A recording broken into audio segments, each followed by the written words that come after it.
Andy is a worthless, lonely, useless immortal, so he wants to end his miserable life.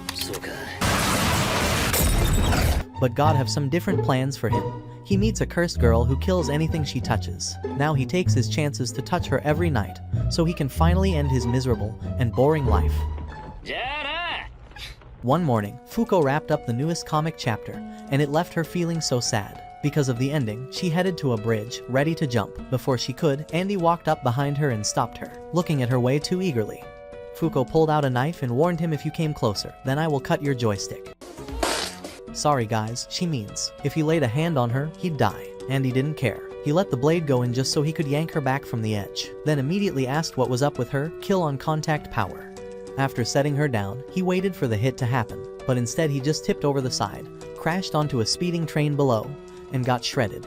Fuko panicked and started blaming herself, thinking she'd dragged someone else into her situation because she couldn't even end things without hurting another person. Then Andy's head suddenly popped up, like nothing happened. He realized her scary ability was basically a shield to keep people away and protect them.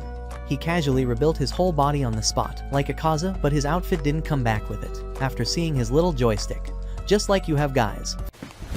Emotional damage! Fuko smacked him and took off, convinced he was some kind of demon. Andy chased her, grabbed her from behind, and snapped that he's not a demon, he's immortal. Police sirens closed in, so Andy turned his severed legs into a makeshift booster and rocketed them to a distant rooftop. Fuko tried to run again, but Andy held her upside down over the edge and threatened to drop her unless she explained her power. Fuko didn't flinch. She'd already decided today would be her last, so threats didn't land. Andy kept pushing, twirling her around like a spinning top until she finally agreed to talk. She said it began with her parents. They were heading out for a trip abroad, so she kissed them goodbye. Minutes later, their aircraft blew up, killing everyone on board, including them. After that, she noticed a curse. If anyone lays a hand on her, they end up injured. And the stronger the contact, the harsher the misfortune that follows. Andy got hyped and started grabbing at her, like I do to my girlfriend guys, trying to trigger the biggest disaster possible. But guys, you have only one disaster in your life, which is not having a girlfriend.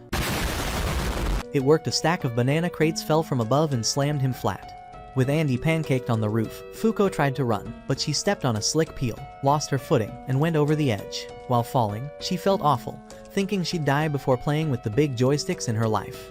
Stop it. Get some help. Andy jumped after her, driving bone spikes into the building to slow them down while holding her. Once they stopped, he said he was glad, because he'd finally found someone who might end his long, miserable life. He then used his legs, like thrusters, and carried her to his hideout. There, he told her to undress, so he can check his machine gun, which is not used in 69 years. What do you mean by that? So she bolted and he chased. A jagged metal shard caught her coat and ripped it off, exposing her insanely long princess hair. Fuko started crying, saying she's never been able to cut it because her ability hurts people.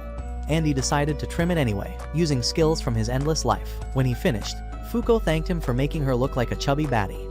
Andy was still smiling, expecting a huge misfortune hit since he'd held her for 15 minutes. Then suit guys showed up, and their leader sliced off Andy's head and locked it in a pod that stopped his healing.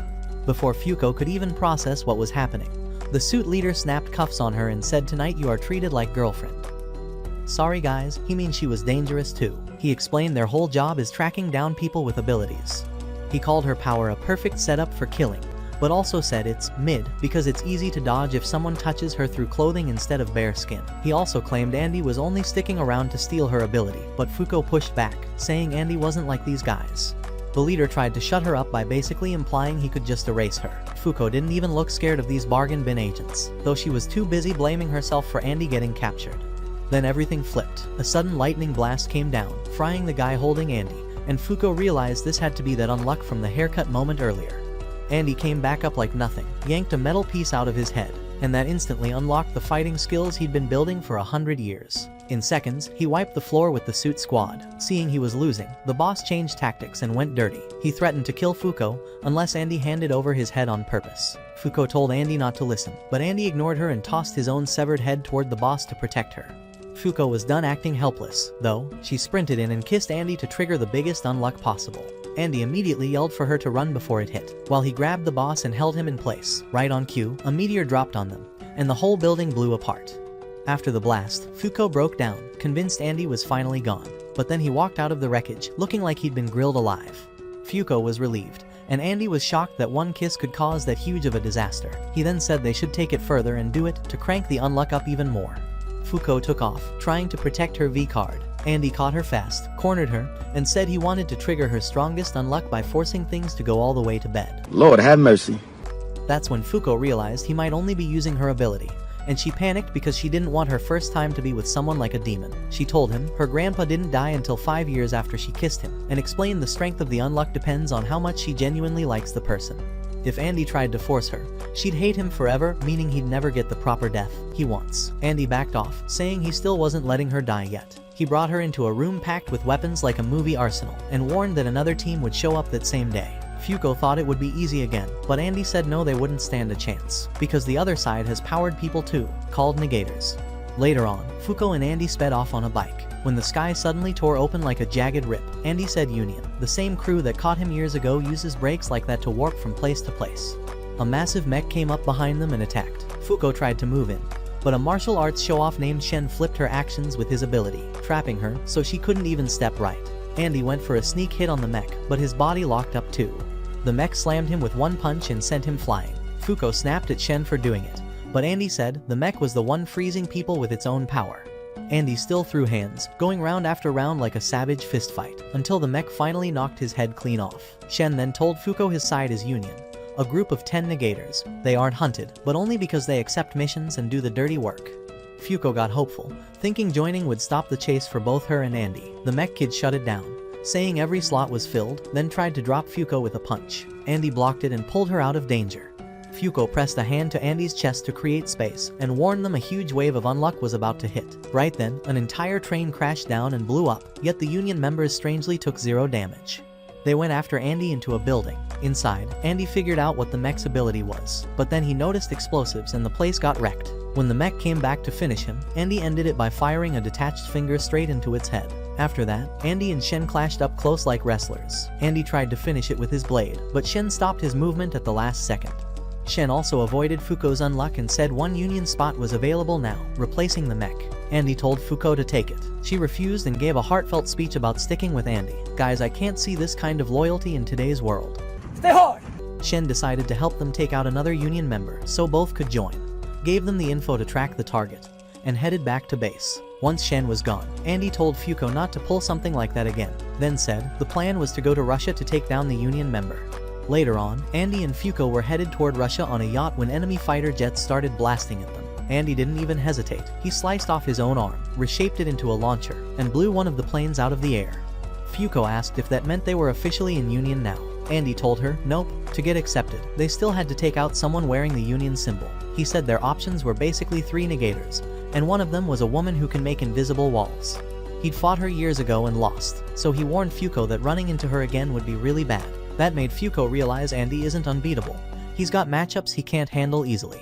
Right after that, a pink-haired Union woman fired a huge missile, wrecking the yacht. Fuko got trapped underwater under broken pieces. Andy used his undead region stuff to pull her free, and when they came back up, he told her to raise her hands like they were surrendering to whoever was above them. Then he admitted it was fake. He was testing whether Fuko could trigger her bad luck power on purpose.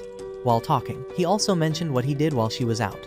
He is giving her a very long CPR to keep her alive. Fuko panicked hard, and that reaction instantly set her ability off. A massive wave shot them up onto the top of the enemy aircraft. Up there, Andy killed the pilot with a bloody sword technique called Crimson Crescent Moon. They stayed on the plane until it reached a forest area, and then the aircraft blew up. Andy saved Fuko with a landing move, but it wrecked his body and snapped a bunch of his bones. After that, Andy went off to find food. While he was gone, some local guys showed up and tried their Riz game on Fuko, so she rejects them, because guys, their Riz is just like you. She ended up at a beach spot and ran into a quirky girl painting. The girl showed off her artwork and handed Fuko a board so they could paint together. Once they finished, Fuko opened up about how miserable she used to be before meeting Andy, and how he helped her change. The girl suddenly floated upward using a barrier. Andy rushed in, but a barrier blast launched him away. When he hit the ground, he told Fuko the truth. That painter was Gina, the negator, who beat him years ago. Gina put on her hat and made a whole dramatic entrance, slowly stepping down a staircase made from her own barrier. She ran at Andy like she wanted a hug, but he stopped her by joking he'd slice her with his sword. Fuko asked if Gina was the one who captured Andy 50 years ago. Gina said yes, and even admitted she watched him the entire time he was locked up. Fuko didn't get how Gina looked so young, and when Andy tried to say the real reason, Gina cut him off with a dangerous barrier hit. Then Gina claimed she liked Andy first and started explaining how his carefree attitude got to her after she caught him. She said she lost him when he escaped 40 years ago, but found him again because of what he'd been doing with Fuko. Andy interrupted by spamming grenade attacks, but Gina tanked them and walked forward, saying she wanted Andy to take the Union seat by himself. Andy tossed a flashbang to mess with her, then rushed in with a bunch of hits, but every single one got stopped by her barrier. Since he couldn't crack it, he took off deeper into the forest. Gina kept coming, and Andy tried to piece together what she was actually negating to make those walls until she shut him down by whacking him with her hat. Gina pinned his lower half using her barriers and told him to stop sticking his neck out for Fuko. Andy didn't budge, saying Fuko isn't dying before he does. Gina walked in with her hat spinning like a saw and said she'd take his head again, same as 50 years ago. Andy told Fuko he finally understood her ability. Then he did something insane. He cut off his own head, spraying blood everywhere. He explained, Gina's power is unchanged, which lets her control how the air changes, and that's why her shields and attacks are normally invisible. With blood all over the place, those air hands became visible. Fuko grabbed Andy's head, and his body rebuilt itself under her shirt by drinking some milk. After drinking is finished, Gina went in to strike again, but Andy dodged because he could now see exactly where the air attacks were moving. As they moved upward, Andy tried to talk strategy with Fuko, but he slammed into an unseen wall, and a storm of laser beams flooded the area. Gina rushed them again with that chainsaw hat, and Andy blocked it with his sword. Andy leapt back and told Gina he won't let Fuko die until he makes her fall for him, because only then can Fuko's unluck give him the death he wants. That made Gina explode with rage, throwing non-stop attacks. Andy kept slipping past them, then fired back by smearing blood across her force field. With Gina's view messed up, they opened a gap in the barrier. Fuko tossed Andy's severed head through the opening, and her stored unluck triggered a huge laser blast that slammed into them. As Gina started fading, she told Fuko her painting was beautiful, then cried and told them to leave, so they wouldn't see her ugly, aged face. Andy didn't listen. He called her beautiful and kissed her. After some time, Fuko was still sobbing hard, squeezing Gina's Union jacket like she couldn't let it go. Andy told her Gina had been looking for an exit for a long time, and that he'd even told Gina that once he broke out of captivity, she'd be his first priority target. He also thanked Fuko, saying her unluck is what finally let Gina get her release. Out of nowhere, the sky split open, and a huge creature dragged them straight to Union's base. While they were dropping through the air, Andy fired off those finger-shot bullets at the members, but they all shut it down instantly, and he ended up plopping into a chair at their meeting table. A masked woman named Juiz greeted him and introduced the crew, and Shen, Billy, Phil, Tatiana, Ichiko, Top, and Nico all stared them down like they were being judged. Then Tatiana suddenly blasted Andy into a wall, and Billy snapped at her to stop since Union doesn't allow members to fight. Tatiana looked down and realized her hands were already messed up from Andy's slashes, and Juiz stepped in with her ability to keep it from turning into a full-on brawl. On the midnight, Juiz summoned a creature called Apocalypse, and it laid out 6 missions. One was to capture a human named Burn, and the reward was opening up an extra 11th seat in Union. Second was to capture Eat, which would reveal where the negator Unburn is. The third job was to neutralize language, and the payoff was making the world share one unified language. The fourth one was capturing the negator Unseen, with the reward being the location of the human call. Now, the fifth was to find the human past, and the prize was an artifact called Rebellion. And last one was to capture the human spoil, which would give them the location of the negator, Unrepair. Apocalypse warned that if they don't finish everything by the end of August, the punishment is that a human called Galaxy will be added into the world.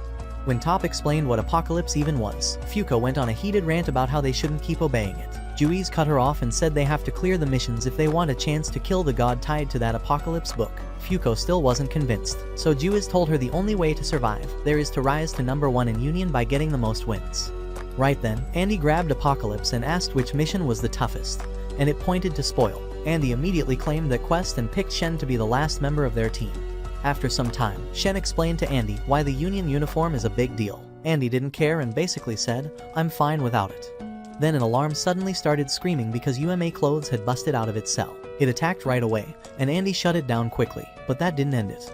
The UMA slipped into Mui and hijacked her body. Mui instantly bulked up and went berserk, charging at Andy and Shen like she was a different person. To stop her without seriously hurting her, Fuko used her unluck in a super simple way. She caused a brick to drop and smack Mui on the head. Mui collapsed, and the moment she passed out, the UMA popped out of her. It clung to Andy and turned into a full suit and tie on him. Even crazier, the outfit didn't break apart, not even after taking a massive unluck hit. Not long after, Nico got news from his maid. Spoil had been spotted in New York. Andy got excited for a totally random reason. He was already thinking about eating real American burgers during the mission. A few hours later, Andy and Fuko were driving through American streets, and both of them were enjoying the view. While they drove, Fuko read the mission details from the quest letter. That's when they found out the destination was a town called Longing. Right after that, Shen showed up and warned her Spoil wasn't working alone. He had a whole army of homemade zombies.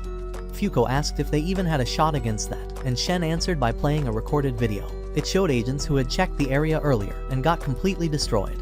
That night, Shen met Fuko somewhere away from everyone and told her not to worry, he and Andy would take care of Spoil. But Fuko refused to stay back. She said finishing this quest could lead them to Rip, and she believed Rip might know a way to solve Andy's can't die problem. When Fuko asked Shen why he accepted this mission, Shen admitted he had his own reason. He wanted to meet Victor, the god of victory. The next day, they finally reached Longing. The moment they arrived, Andy pulled out a missile launcher and blew open the walls, and the zombies instantly rushed them. Andy didn't slow down at all. He drove straight through the swarm and pushed into the middle of the town. In the center, he used a brutal blood-based sword move called Crimson Waxing Moon, wiping out a huge group of zombies in one go. After that, he spotted one zombie who didn't look fully changed yet. Andy decided to keep her and use her as a guide to reach Spoil, but Shen warned him to stay careful. He said the UMA had already activated its power, and once you step into an UMA's range, its rule hits you immediately, no exceptions. Then, Andy noticed something scary. A countdown timer had appeared on his stomach, and when it hit 0, his body started rotting fast, in a way that even his regeneration is useless, just like you guys. Right then, Andy told everyone he was going to clap a zombie. Sorry guys, I mean he was marrying the zombie girl, and they were all super confused. He said since he was partly undead, he could understand zombie speech. The girl made a deal if he married her, she'd tell him where Spoil was. Fuko gave it the go-ahead, but before Andy went on, Shen reminded him they were supposed to catch Spoil, not kill him. Meanwhile, Fuko saw a normal-looking kid in the sewer and ran after him. Shen stopped her, warning Spoil's ability might affect her. The kid then aimed a gun at them, accusing them of being there to hurt his crew. Fuko didn't care, she rushed in and hugged him, even stepping into Spoil's zone. Shen joined her, and they both got timers on their bodies. Somewhere else, Andy was mid-wedding with the zombie girl. During the vows, she asked him to free her undead friends. Then, she pointed to a statue where Spoil was hiding. Andy hit it, and Spoil appeared, which looked like useless Titan. Andy bashed the monster again and again with the town's bell, rallying the nearby zombies to join in the fight. Meanwhile, down in the sewer, Fuko introduced herself to a boy, who said his name was Ken. He told her he was the oldest of the group and felt it was his responsibility to protect everyone. Fuko promised to help and gently asked what had gone down. Ken explained that just a week ago, life in Longing was peaceful. Everyone was having a good time until Spoil appeared and started turning the townsfolk into the undead. His teacher acted quickly, dragging him and the other kids into a hidden bunker. Right before she turned, she encouraged them to keep chasing their dreams, no matter what happened. One of the kids, Mi, started crying when her countdown was almost at 0. Ken comforted her by talking about her dream of becoming a florist. As she smiled, Fuko noticed her timer number ticking back up. Suddenly, loud booms from above caught their attention. They climbed up to see what was going on and were shocked to see zombies helping Andy in battle. He was going all out, pulling off wild attacks, like he was straight out of a shonen anime. He left his zombie bride in the kids' care, and Ken recognized her. She was their teacher. Mi hugged her tight, and the teacher thanked them for keeping her students safe. Out of nowhere, a zombie ran into Fuko, then charged at Spoil and dropped dead in a hilariously unlucky way. That's when Andy figured it out. He yelled for the zombies to touch Fuko to become walking bombs. Fuko started protesting, but the teacher stepped in and hugged her with a smile. With tears in her eyes, Fuko hugged her back, bare hands and all. As the teacher rushed Spoil, Fuko warned her big bad luck was coming. Spoil caught her mid-run, triggering a massive explosion when they slammed into a building rigged with explosives. While Fuko marked more zombies, Shen made sure Ken and the rest got back to the bunker. Fuko later told Andy that both she and the teacher were now cursed by Spoil's power. Andy decided they should stop trying to capture the thing and just focus on finishing it. Just then, Spoil sucked in all the surrounding zombies and transformed into a bigger, scarier form. It fired a huge blast that melted the Statue of Liberty from miles away. Mui radioed in, warning the team not to get hit. But Spoil didn't hold back. It fired a ton of beams all at once. Andy noticed his arm got hit, so he immediately chopped it off, realizing the beams caused instant death to anything alive. He ran in to fight but got slammed and pinned down. The monster then stretched its head toward Shen and Fuko, ranting about wiping out everything. Shen suddenly ran off, and Spoil started gloating. Fuko yelled that she wasn't going anywhere until she hit her goals, which caused her countdown to rise. Shen joined in, saying his dream was to become a masterpiece, then cracked Spoil in the head with his staff, boosting his own count. Andy warned him not to get too close, but Shen said he was safe. The effect only worked near Spoil's body. He used his special weapon, Kingo, which used by the Monkey King in China, that could shrink and extend, to strike from a distance again. Shen locked the monster in place with his ability and kept whacking it in the head, leaving it dazed and confused. His power, called Untruth, cancelled any thought his enemy had. Only catch was, he had to genuinely like the person for it to work. When Spoil tried to fire another death beam, Shen stopped it cold. He was fired up for the fight, mostly because he was hoping it would lead to Victor showing up. While Shen was still holding the front line, Andy casually touched Fuko so he could become a bomb again. She freaked out and smacked him across the face. Andy marched towards Spoil, but suddenly dropped into a hole. Shen ran over to help, but Spoil countered with a thick cloud of smoke that completely messed with Shen's visibility. Fuko then brought up a key detail: space doesn't allow rot, since there's no moisture in a vacuum. That gave Shen a wild idea: if they could launch Spoil into space, his powers would be useless. Shen filled Andy in and let him know he'd need to unleash his god-tier form to survive the trip. Mui dropped the location, and Andy grabbed the Kingo staff and teleported both himself and Spoil into space. Before leaving, he handed Shen his limiter. In orbit, Spoil realized he was nerfed, but still shot Andy in the face with that laser. Andy shrugged it off, healed instantly, and shifted into his war god form, complete with crazy long hair, Super Saiyan 3 style. He beat the brakes off Spoil, sent his head flying to Earth, then went back in style. Mui confirmed the job was done, so Shen got Ken and his friends out of there. Shen warped Spoil's core back to HQ, but knew something was off. Andy made his entrance, but inside, Victor was starting to fight back for control. When he realized Andy was doing all this for Fuko, he made a move toward her. Shen stepped in, but Victor blew past his ability like it was nothing and dropped him fast. Fuko quickly touched him to trigger her unluck, but it didn't affect him. As Victor tried to take her out, Fuko spoke straight from the heart, reminding Andy about all the dreams they still had together, but even then, nothing happened. Shen launched Victor into the sky with a slick martial arts move, and right after, the rest of the Union squad showed up, ready to throw hands. They went all out with heavy hitting attacks that seemed to overwhelm him at first, but Victor didn't stay down. He just whipped up a brand new body like it was nothing. That's when Juiz stepped in, challenging him to a one-on-one sword fight. The two of them went at it hard, trading intense blows. Juiz eventually sliced Victor clean in half, but even that wasn't enough. He fired a round of finger bullets at Fuko and Shen. Luckily, Top zoomed in like lightning and carried both of them out of danger before the shots could land. Victor wasn't done yet. He tried to crush them using Kingo, but Shen quickly shrank the staff mid-air, stopping it from hitting them. Fuko thanked Top for saving them, and he casually brushed it off, but she couldn't help noticing how he seemed to be running around with zero direction. When she asked how they could possibly beat Victor, Top admitted he had no clue. Last time, they only managed because Gina helped. Fuko told him to take her to Andy, but Top warned her that Andy wasn't exactly himself anymore. Shen handed her Andy's limiter card and a gun for protection. Even though they tried to stop her, she ran off toward the fight. Since he couldn't convince her to stay, Top became her personal ride, and the two chatted as they sprinted together. Back in battle, the Union crew was still going hard against Victor, but he leveled the playing field by cloning himself, enough to fight every Union member at once. When Fuko and Top arrived, she quickly pointed out which Victor was real, the one facing off with Juiz. Top asked how she could tell, and she explained she saw Andy's ridiculous loincloth peeking out when his pants ripped. Without warning, Fuko leapt onto Victor and pressed her bare chest against him. She shouted that even if she didn't like the guy, her move would trigger a massive unluck effect just from physical contact. Juiz heard that, and said she'd drag Andy's consciousness back for a split second, just enough time for Fuko to tag him with her ability. Victor swore he wouldn't let Andy take over again and summoned more clones to rush her, but the Union squad stepped up and wiped the fakes out. Juiz charged at Victor, flaming sword in hand. He blocked it, but she shouted at the others to protect Fuko while she went in for another strike. Fuko tried talking Andy back to the surface. Victor fired a finger bullet at her face, but Top kicked his hand aside before he could shoot. Thinking about all her moments with Andy, Fuko pulled the trigger herself, shooting Victor in the head. She then shoved her hand into the bullet hole, telling Andy she was about to drop the craziest unluck ever. Andy snapped back, kissed Fuko, and said they'd finish their playtime later. She warned everyone to move, her unluck was coming fast. Victor tried chasing them, but Shen locked him down with his ability. Then, boom, a rain of massive meteors crashed down and completely erased Victor and the city. When it was over, Fuko found Andy in the rubble, and carefully placed his limiter card back into his head. Hours later, Fuko finally comes to in the infirmary and immediately starts yelling at Andy for almost getting himself killed. Her voice is shaky as she admits she was scared she'd end up by herself again. Andy just rests his hand on her head and thanks her for pulling him back to his senses.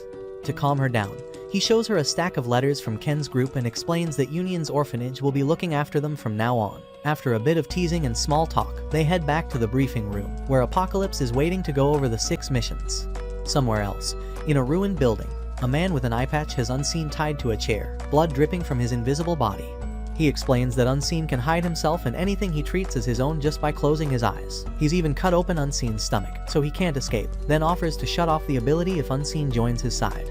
Back at the Union Round Table, Fuko is stunned when Apocalypse appears and realizes she's been asleep all the way until August 31st. Apocalypse starts reading the results. First, they completed the mission to capture Burn, earning an 11th chair at the table for a new negator. Next, he says they also caught UMA-8, and the reward for that is the location of the negator Unburn. The third mission, defeating language, is also cleared, and the prize is that every language on Earth has been converted into English. Shen speaks Chinese to Mui, but she can't follow any of it, proving normal people can only use English now. Apocalypse goes on to say they finished the fourth mission by trapping past, and in return, he gives them the location of the artifact Rebellion. Then he announces that the fifth task, capturing Spoil, is done as well, and hands over the whereabouts of Unrepair. Fuko gets excited, because this means there might finally be a way to fix Andy, but Andy doesn't seem interested. The only mission they failed was the last one, tracking down Unseen. Andy points out that every agent sent after Unseen ended up dead, and guesses that Unrepair captured him first. As punishment, Apocalypse creates a giant being called Galaxy and sends it to the surface. Juice responds by summoning Move, which instantly warps the team to Australia. Once they arrive, she explains to Fuko that they have to handle this penalty because UMAs always come with rules that can eventually destroy humanity. Galaxy then starts building a mini solar system, and Nico has a group of non-negator scientists send information about this new setup straight into his brain. After the transfer, Nico tells everyone that aliens created by Galaxy are now invading Earth, and a huge, ugly alien named Axe shows up demanding humanity's surrender. After hearing his speech, Juiz activates her Unjustice ability and forces the alien ships to blast each other apart. She warns Andy and Fuko they can't afford any more penalties, since they're already on number 99 and the 100th one will end the world. Their main goal now is finding an 11th member for the round table, because if they don't fill the last seat within 3 months, they'll be hit with another punishment. Finally, Juiz scares Ack off with a cold warning and sends Andy, Fuko, and Tatiana to locate Unrepair. A few days later, Fuko is at a mall, stressing over all the celebrities around her. Andy shows up in a flashy suit, trying to calm her down and get her into role. Earlier, they were on a private jet. During the flight, Andy told Fuko the auction they're targeting is an underground market that trades negators, something Union still hasn't shut down. It's run by mafia groups from different countries, and they keep changing locations, so it's hard to track. Even so, Juiz managed to find their next event. Andy explains the auction will happen at midnight the next day on a cruise ship at the port of Rio de Janeiro. Their job is to sneak on his guests using 3 passes Nico made, so they can search for Unrepair. Since only celebrities are allowed, they'll need disguises. Back at the mall, Fuko panics when she tries on the outfits Andy picked. He admits he chose revealing clothes so he can trigger her, Unluck, by touching her bare skin. Fuko thinks back to a talk with Juiz, where she said she was scared she'd hold Andy and Tatiana back. Juiz told her she believes Fuko's Unluck will one day become strong enough to beat God.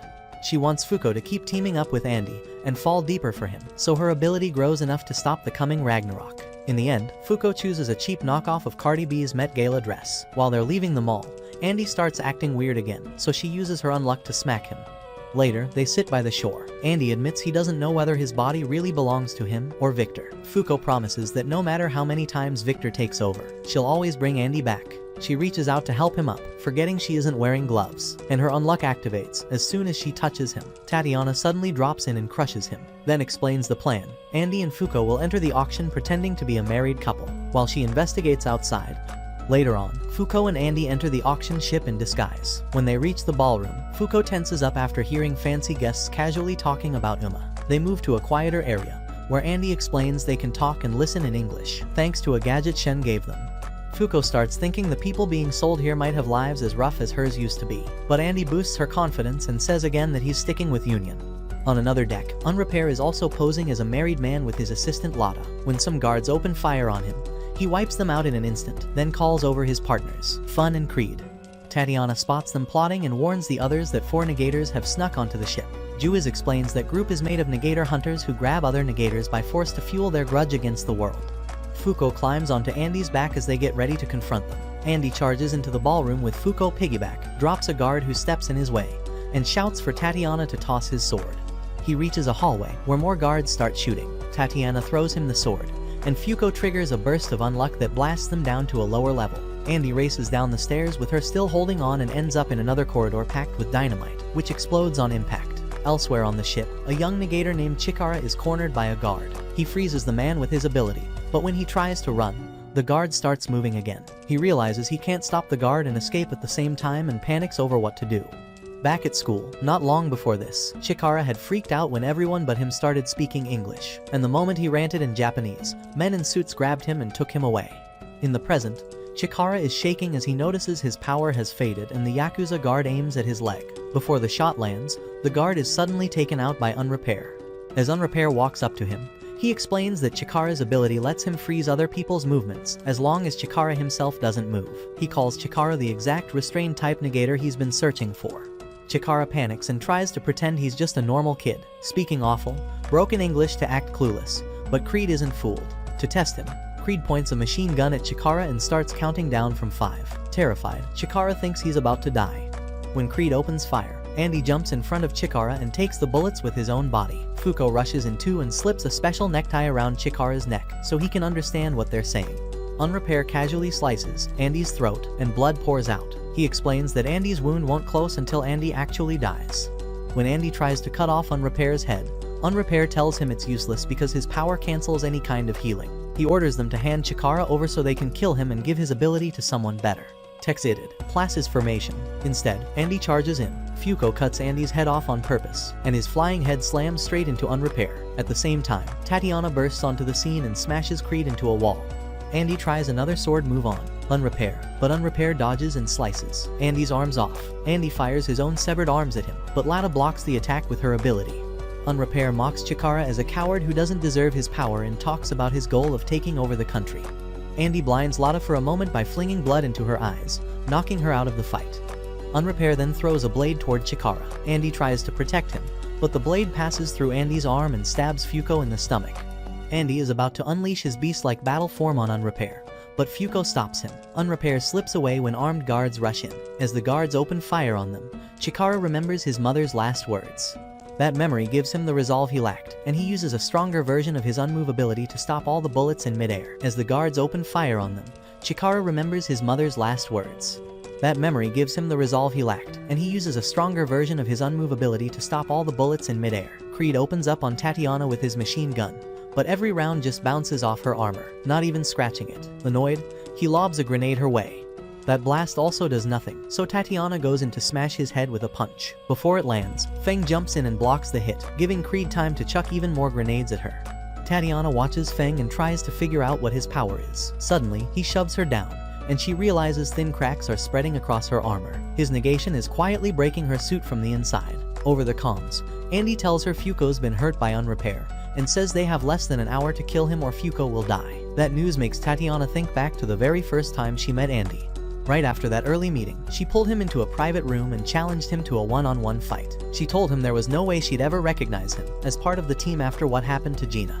Swinging her huge robot arms at him, she yelled that he had no idea how she'd felt about him for 40 years. Andy calmly replied that he already knew she was in love with him, and still cut her down anyway. Furious, Tatiana threw a storm of punches at him to vent everything she'd bottled up. During the chaos, one of her arms flew toward Fuko. Andy used only his upper body to shield Fuko, while his lower half got blown apart by the attack. Tatiana realized she would have killed Fuko herself if Andy hadn't stepped in.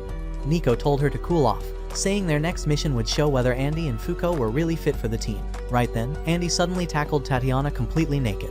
After that, Nico yelled at Andy to get Fuko away, since the armor's real job was to hold back Tatiana's ability, which could wipe out a whole town. Instead, Fuko clung to Tatiana, crying as she admitted she was the one who killed Gina with her unluck and that Andy only fought to protect her. Fuko apologized, promised she'd make up for Gina's death somehow, and asked Tatiana to be her friend. Tatiana calmed down, and later the two of them shook hands, sealing their new friendship. Back in the present, Andy escapes the gunman with Fuko and Chikara and tells Tatiana he can't stay to support her. She tells him to head for the surface while she opens her robot suit. Tatiana says she'll never forgive anyone who hurts her precious friend and lets her ability fully loose. Creed fires more rounds, but the bullets melt as soon as they hit her armor, so he switches tactics and floods the area with poison gas to try and finish her. Years earlier, on Tatiana's birthday, her ability suddenly went out of control. The barrier she created wiped out her whole family and everyone nearby. Horrified by what she'd done, she ran with no idea where to go, until a mafia group picked her up and tried to sell her off at an underground auction. Before they could, Billy stormed in and shot down all the criminals in the room. Tatiana begged him to end her life too, but instead he offered her snacks and listened to her. He explained that her power forms an untouchable field, starting from her skin and hair, then took her to Union's base. There, Nico built a robot body so she could live without hurting anyone. Billy told her that one day her ability would be used to protect people, and when that moment came, she should let it all out. Back in the present, Tatiana expands her untouchable field to a huge size, completely destroying the ship and blowing everything into the air. From above, Andy gets a clear line of sight on Unrepair. While he and Fuko are falling through the sky with their princess carries, Andy shoots a finger bullet at Unrepair. Lada twists the bullet off course with her ability again, so Andy keeps firing more, but they all get dodged or redirected. Andy rushes in, but Unrepair boosts himself with rockets on his legs and keeps away. Andy tells Chikara they have to finish it here and now, because if they slip up, Fuko is dead in under an hour. He tells Chikara to use his power. Chikara takes a deep breath and activates Unmove. Unrepair suddenly finds his body stuck in midair, but he quickly realizes Andy's group can't move either. He assumes they're just stalling for time. Andy fires another finger bullet, which freezes in place too. At first, Unrepair thinks Andy just missed, but then he notices Andy is shooting from a spot outside Chikara's direct line of sight. Andy tells Chikara to drop his ability. The moment Chikara cancels Unmove, the hanging bullet flies forward and slams into Lada's back. Andy then tells Chikara to reactivate it, but when they try, Unrepair is no longer in front of them. He's disappeared from their view. Unrepair appears above them and uses an artifact called Blade Runner to slice Andy clean in half. Chikara tries to freeze him again but reacts too late, and Unrepair sends out multiple Blade Runner slashes. Chikara manages to stop the flying blades with Unmove, but Unrepair calmly reminds them that the second Chikara blinks or breaks focus, those slashes will cut them to pieces. Andy says he's almost figured out how Lada's ability works, then tells Fuko they're about to gamble everything on her unluck and its randomness. At that moment, Tatiana returns and expands another untouchable field that pushes their group straight through Unrepair's frozen slashes. Unrepair splashes blood into Chikara's eyes to blind him and launches another Blade Runner strike. Andy cancels it with a bloody sword move he calls Crimson Crescent Moon. Fuko then kisses Andy on the cheek, and he tells Chikara they need his Unmove again because something huge is about to drop on them, a meteor from Fuko's Unlock. Right then, Unrepair cuts Andy again, sending him and the falling meteor crashing into the river. Thinking Andy is done for, Unrepair rushes at Chikara to finish him off. This time, Chikara finally toughens up and uses Unmove at the last second, freezing Unrepair in place. That gives Andy just enough of a window to shoot a finger bullet straight through Unrepair's chest. Lada grabs the badly injured Unrepair and drags him into the mouth of a giant whale-like creature, saying he won't be dying today. Their group retreats and escapes. Once they're gone, Fuko starts panicking about the wound in her stomach. Andy reassures her by showing that his own body is healing again, proving Unrepair's negation has worn off. He thanks Fuko, Tatiana, and Chikara for backing him up with their abilities. After everything, they give Chikara a week to decide whether he wants to join Union or go his own way. 1 week later, Fuko and Andy are waiting outside Chikara's school to hear his decision. With around 10 minutes left before their meeting time runs out, they suddenly notice Unrepair nearby, only now he's tiny, like a mini version of himself. Fuko asks how he's even still alive. Unrepair explains that Andy's shot really did kill him, but after he died, his body shrank into this small form. He calmly says he'll be back to his original size soon. Andy doesn't bother replying and just socks him in the face, launching him across the area and knocking his teeth out. Even with his mouth wrecked, Unrepair acts weirdly upbeat, until Andy grabs him by the shirt and growls that one bullet to the chest wasn't nearly enough payback. Unrepair says sorry and then asks Fuko how her wound is doing. She answers that a doctor patched her up and she's okay. He then offers her a handgun as a gift. The moment Fuko touches it, a vision slams into her mind, a godlike monster wiping out the world. She screams, drops the gun, and demands to know what she just saw. Andy picks the gun up and gets hit with the exact same image. When they question Unrepair, he casually tells them the being in the vision is God. He goes on to say that he and his crew decided to rule the world before God arrives, because they realize nobody stands a real chance of defeating it. Andy says their rule won't last long, but Unrepair claims his team has the advantage since they're willing to move forward in ways Andy's side can't. While Andy is still trying to understand what that means, he gets a call from Union. The members are already clashing with Negator hunters in 2 different locations.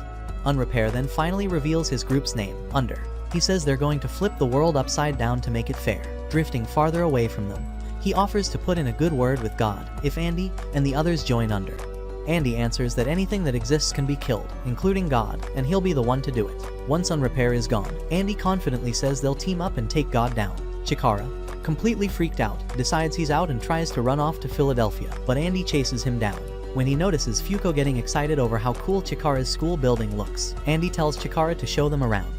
Inside the school, Andy explains that if they stack up more penalties, the world will be over by January. Chikara says he needs to stay alive long enough to make up for what happened to his parents. He remembers walking home from shopping with them, crossing the street, and his unmove activating for the first time. His parents froze in the middle of the road, and a truck smashed into them. His dad died on the spot. His mom survived in the hospital for a while, but on her last day, she told Chikara to become someone who acts for others. The memory makes Fuko cry, because she can relate to that kind of guilt and loss. Chikara admits he even tried to end his own life after realizing he was the cause of their deaths. With tears running down his face, he says he chose to keep living because he believes that's what his parents would have wanted, and he tells them he wants to join the team. About a week later, Fuko and Andy are hanging out near the gate of Chikara's school, waiting for him to show up. While they're killing time, Chikara's friend Rio walks over and starts chatting with him about college plans. When Andy says it's time to head out, Chikara thanks Rio for everything and says goodbye before getting into Andy's car. Inside, he quietly admits he wants Rio to forget he ever existed. Andy has Nico handle it, and Nico erases Rio's memories of Chikara. As the car pulls away, Chikara breaks down crying. Fuko then tells Andy she wants him to train her properly so she can help take down God. Andy agrees to teach her how to fight. Sometime after that, the whole Union crew gathers at the round table, and Apocalypse appears for a briefing. We jump back to the past. Tatiana once asked Billy why he was wearing spurs. He told her he uses the sound they make to see his surroundings. Tatiana insisted he didn't need them because she had promised to be his eyes. He soothed her by saying he really did need her. Back in the present, Apocalypse explains that 4 big missions are now available, and the 100th penalty is on the line. Every person on Earth can take part. Their next set of missions is laid out clearly. First, they have to defeat UMA Spring, and if they pull that off, they'll get the location of the artifact Aegis. The second target is UMA Summer, with the reward being the location of the Negator Unchange. The third mission is to capture UMA Autumn, and success there will add a new human named Ghost to the mix. Finally, they must take down UMA Winter, and doing so will earn them the location of the artifact. Remember, the deadline is the end of December. If they fail, the penalty is the appearance of a human named Revolution. Shen asks if Mui is allowed to join these missions. Juiz makes it clear that anyone, not just round table members, is free to participate. Billy suddenly cuts in, saying that if too many of them die before they even reach the 101st penalty, they're basically done. He says they only need to bring down 3 of the 4 targets and casually proposes dropping nukes on them. Tatiana immediately objects, saying that would kill tons of innocent people. Billy replies that civilian casualties would be all they lose, and calls Juiz naive for always chasing some cleaner solution. He declares that none of them have what it takes to kill God. Without warning, he opens fire on the group. Most of them dodge, but Ishin gets hit while shielding Phil. Andy and Shen point their weapons at Billy, and Andy says it's pretty obvious now that Billy's tied to the recent enemy attacks they've been dealing with. While Nico works frantically on Ishin, Billy mocks him, so Top kicks Billy's teeth out. Billy then suddenly appears, standing right on the table, and announces that the round table now belongs to Under. As the rest of his crew arrive, riding on a gigantic volcanic-looking monster, Burn, Billy claims he'll be the one to kill God. Tatiana is crushed, staring at the man she admired completely betraying them. She insists the person they're seeing can't be her Billy, because his ability, Unbelievable, is supposed to make only impossible gunshots land by ricocheting bullets, not all this other stuff he's pulling off. Then Unrepair calls him boss, and everyone realizes it really is Billy, and he's joined the enemy. Top rushes him with lightning-fast moves, but Billy puts him down easily and heals himself with Undead. The rest of Union goes in, but Billy uses Juiz's ability to freeze their actions, then orders Burn to smack them away like flies. After they dodge the monster's attack, he tells Tatiana to hand over her ability. Fuko steps in and shoots him in the face with the artifact gun to protect Tatiana. As Billy and Under start to pull back, Juiz stresses that they absolutely cannot let him walk away with control of the round table, or they'll lose their only real method of fighting back against God. Andy volunteers to stop Billy using Fuko's Unluck as their main weapon. Juiz rallies everyone, assigning each Union member a specific role to support Andy and Fuko's assault. Tatiana is told to stay on standby, while Under rides Burn away. On Burn's back, Unrepair smugly talks about how easy it was to blindside the Union fakes. Billy shuts him down, saying it won't stay easy, they'll hit resistance soon. Unrepair admits he's surprised their new boss turned out to be Union's 3rd seat, since this is their first time actually meeting. He agrees to work with Billy, but says his real interest is what comes after God is taken down. He asks Billy if he plans to betray them someday. Billy answers no, explaining that Under doesn't follow vague ideals like justice. Their trust comes from shared self-interest. Everyone sticks together because it benefits them. While Juiz was finishing handing out roles for the operation, Fuko quietly told Tatiana that Billy was actually a really good person. Tatiana hugged her tight and asked Fuko to bring Billy back for her sake. Soon after, Fuko climbed onto Andy's back, and he launched them into the sky toward Billy's squad. As they shot upward, Fuko said they should focus on taking out Burn first, and then try talking things through with Billy afterward. Andy teased her, reminding her she literally blasted Billy in the face with a gun not long ago. He admitted he wanted to talk too, since it didn't feel right that Billy would build a whole new group just because of a disagreement in how to handle things. But he also said he fully planned to deck him for making Tatiana cry. Once Andy spotted Byrne, he checked in with Juice to make sure everything on her side was ready. After she confirmed, Andy kicked off again with Fuuko, vaulting them high above Billy and under. Billy noticed them right away and tried to use Unjustice, but before he could move, Andy sliced his neck open while Fuuko planted a kiss on his cheek to trigger Unluck. Andy's head then shot forward and flew straight into Byrne's open mouth, and Fuuko warned everyone that a massive burst of Unluck was coming as Andy dropped into the creature's stomach. Right then, Byrne was blasted with an enormous jolt of electricity, and one of Nico's scientists froze the monster using the base's cooling systems. Billy calmly said that would only stall Byrne, since its fully grown body would regenerate soon anyway. Fuuko warned that another wave of Unluck was on the way, and the scientists followed up by stabbing Byrne with a huge specialized weapon. Everyone started cheering, thinking Byrne was finally done for until they suddenly realized Tatiana was nowhere to be seen. Andy slammed a huge punch into Billy, but Billy simply repaired his broken neck using Andy's own undead ability. Andy asked Fuuko to toss him the weapons she was carrying. Billy then began darting around the battlefield with Top's overwhelming speed, landing a kick on Andy, though Andy managed to slice off Billy's leg the instant they collided. Billy regrew the limb right away and used Unjustice to force Fuuko to step off the platform. Andy dove after her, and as he fell, he pieced together that Billy's true negation was copying other people's abilities. At the same time, Byrne suddenly started moving again. Seeing Byrne revive, Juice checked in on Andy and Fuuko's status. She was stunned when Tatiana reported she was already in the air, flying straight toward Billy while carrying both of them. When Juice reminded her that her original order was to stay on standby, Tatiana said she needed to talk to Billy no matter what. Juice replied that the entire operation now depended on whether Tatiana still had feelings for him. When Tatiana, Andy, and Fuuko made it back to the platform, Tatiana tried to reach Billy with words, but he brushed her off, told her she meant nothing to him, and then turned Unjustice on her. Tatiana suddenly expands her untouchable field and slams Billy straight into the wall, pinning him long enough for Fuuko to grab Apocalypse. Andy threatens to kill Apocalypse on the spot, so Under can't get any more quest rewards, but Apocalypse breaks free by flooding Fuuko's mind with horrible visions. While she's stunned, Phil manages to latch onto Apocalypse instead. Billy tells them they can hang onto the book for now, but says he'll be taking something called Ark and then retreats with his crew. Once Under is gone, Juice calls everyone together. They regroup at the wrecked spot where the round table used to be, with Apocalypse now locked up and ranting nonstop about all the ways he plans to kill them.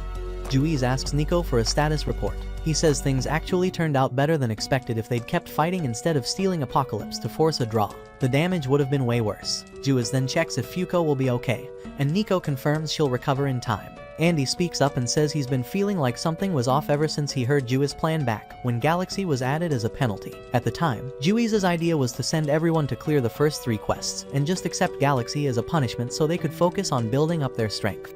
Now that Ragnarok is close, Andy says that plan doesn't make sense. Shen adds that he's also been suspicious, especially after seeing how familiar Juice seemed with Victor when they fought like they already knew each other well. He points out Andy hasn't let Victor out in almost 200 years, yet Victor already knew about Galaxy existing before the rule was officially created, as if he'd lived in a world where Galaxy was already there. Nico then mentions that Billy talking about an Ark bothers him too, because Union's database has no record of any artifact with that name. At that point, Juice removes her helmet and tells them she's not using Unjustice on anyone. She then drops the big reveal. The world they live in is stuck in a loop. Everything gets destroyed by God, then rebuilt, over and over. Union, she says, was formed to put a stop to that cycle. Everyone is stunned, but Fuuko realizes the images she saw through the artifact gun were scenes from before the world was reset. Juice says what Fuuko saw was basically a record of her own failures, and that's why she's been gathering strong negators to finally kill God. Andy asks why she's the only one who remembers all this. Juice explains that she's been using Ark to experience the loops directly. When Andy asks for proof, she says she'll spell out exactly how the world ends and restarts. First, the entire planet gets blown apart. Then a new world is formed while pieces of the old one stay floating in space. She tells Fuuko that the meteorites that fall whenever Fuuko's unluck triggers are actually chunks of that old world. Fuuko is shocked, since that completely contradicts everything she learned in science class. As personal proof, Juice casually mentions that Andy has a mole on his right ear, something she'd only know from being extremely close to him in another loop. That makes everyone realize she and Victor used to be romantically involved. Andy pieces it together. Victor can't die even when the world ends, so he survives every reset, and Juice has been using Ark to contact and work with him across loops. Juice explains there are only 2 ways to escape God's rules. Either Andy dies, or they kill God. She guesses Billy's betrayal started because information about the loop leaked to him. Feeling responsible, she decides she should atone by taking her own life. The others immediately stop her, telling her they still trust her and refuse to let her throw herself away. Ishin then sets up a new round table, and one by one, they all sit down together, choosing to keep fighting under Juiz's leadership. During the strategy meeting, Juiz said their next big goal was to track down Billy, crush under, and steal back everything that group had taken from them. She gave Andy and Fuko a special job, investigate a certain manga and figure out if it really recorded the past and future of their world, supposedly written with the help of an artifact. Juiz pulled a book out of her coat, and Fuko nearly fell over. It was a volume of Boku no Pico, which she personally considered a masterpiece. Then Juiz pulled out another series, a knockoff Blue Lock-style manga about a space soccer team planning to blow up a school, only for the captain's spiral shot of justice to destroy every goal and save everyone. Fuko noticed the story was weirdly similar to how Juiz wiped out the alien fleet when Galaxy's rule kicked in. Juiz laid out several more manga volumes and said they needed to dig into them, since each one might be tied to a different past battle.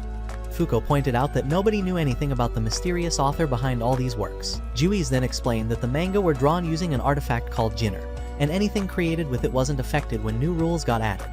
That meant the original pages wouldn't be changed by language unification and would still be written in Japanese. Juiz told Andy and Fuko she wanted two things: the condition of the original draft and any information they could find on the author, Ano.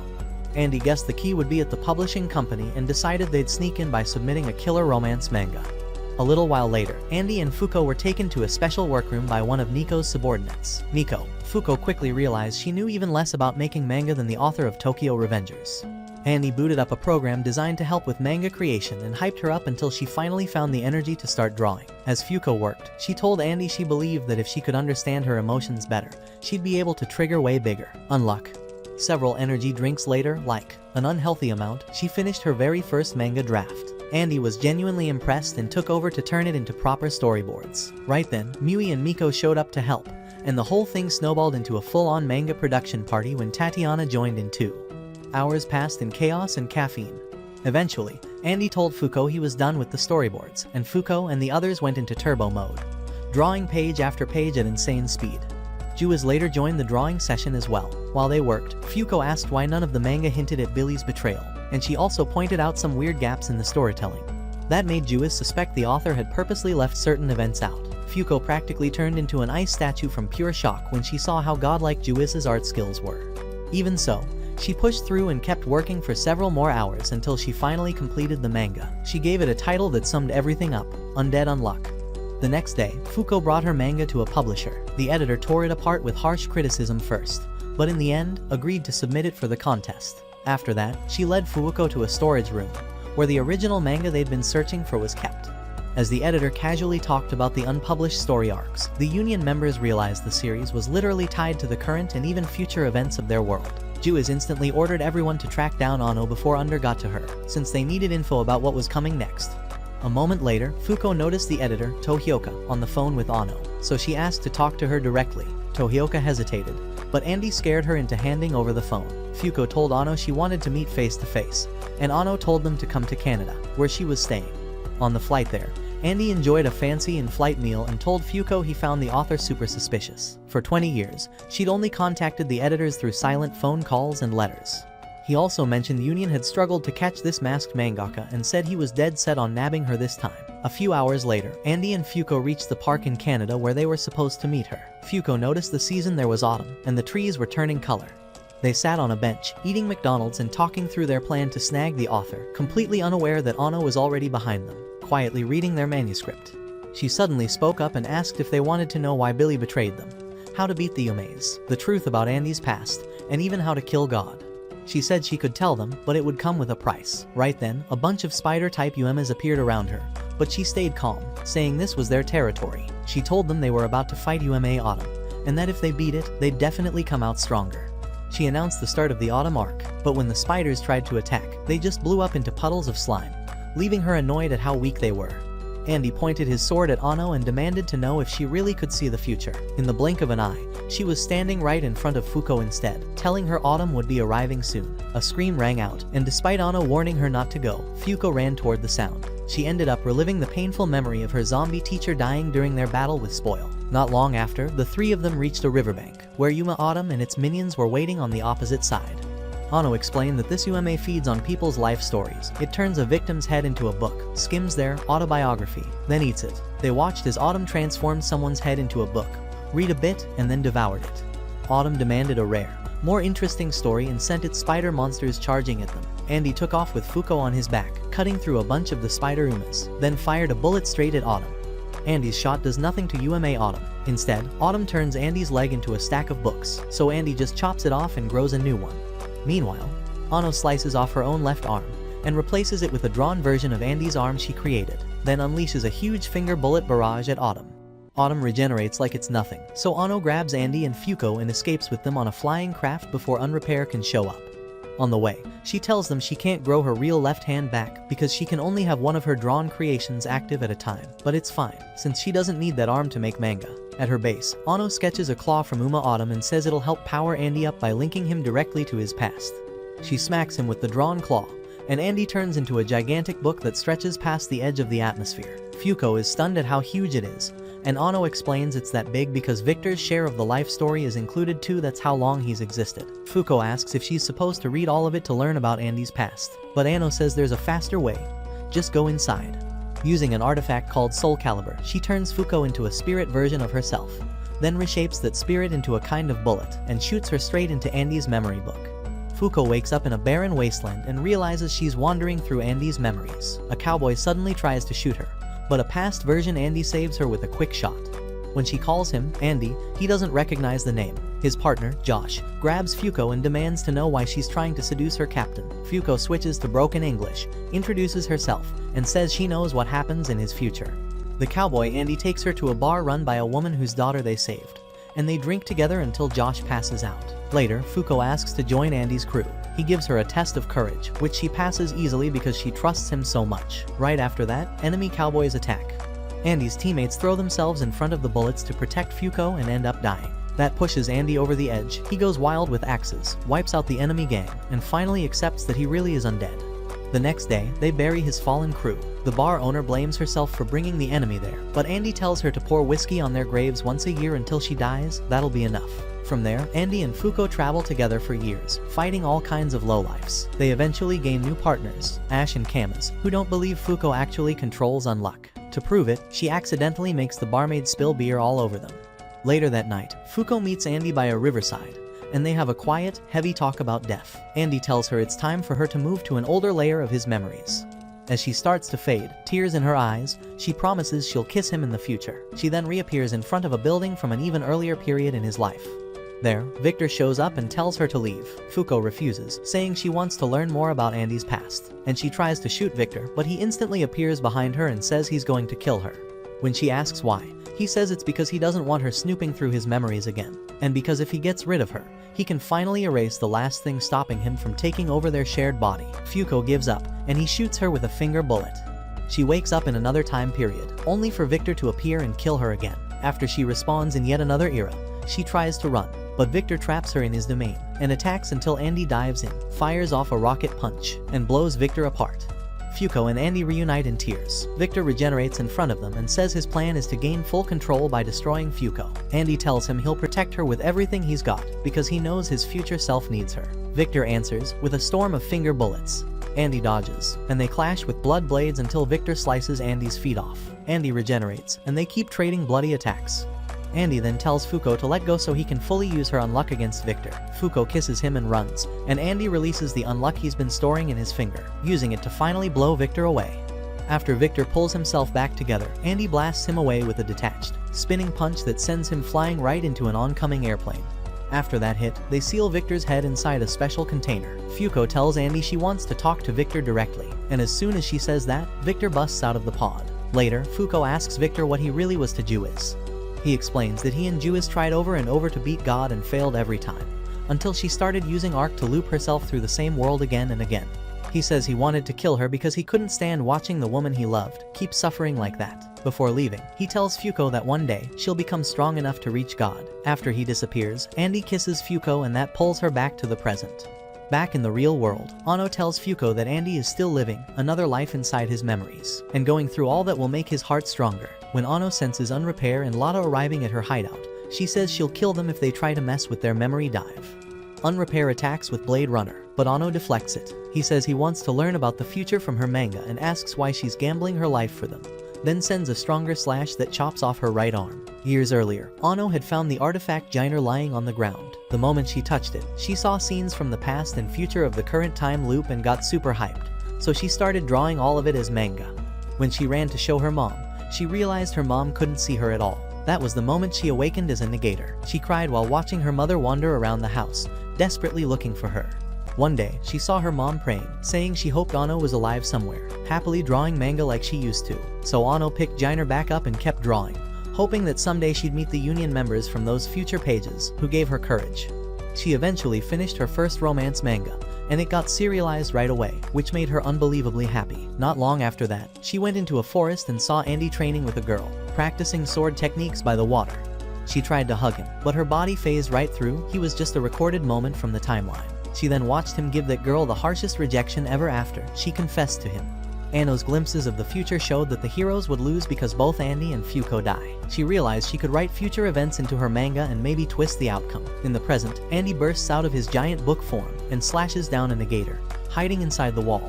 Fuko gets upset seeing Ano lying there, wrecked and bleeding, but Andy pushes her to focus on the fight that's coming. Outside, Fuko grabs hold of Lotta for a second, but Lotta manages to snatch Fuko's gun and then slips off the roof.